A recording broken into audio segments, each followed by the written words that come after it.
好来，继续要来讲台湾电子支付的市场将要进入到新的阶段了。立法院初审通过的电子条例，未来无同款的电子支付的平台，嘛通啊看机构互相来转销，阁会当来买卖外币，甚至会当买基金，或者是纳保费，比中国的支付宝这个服务的范围阁较宽。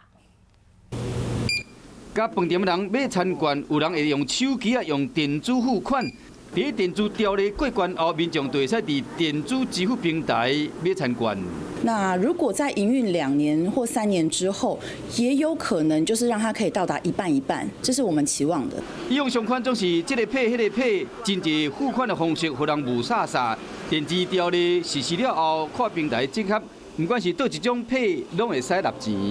互通，那这是更好的，那更方便，也就是会使用的人会越来越多。电子条例立法院已经初审通过，金管会要拼明年第2季实施，有5大亮点。第一就是手机的汇兑电子支付平台变成银行，会使买卖外币；第二是跨平台整合，会使转销汇款；第三是会使买基金、纳保费、申请贷款，还有会使办理管平台业务以及红利。 点数证发平台业务比中国支付宝服务范围更加宽，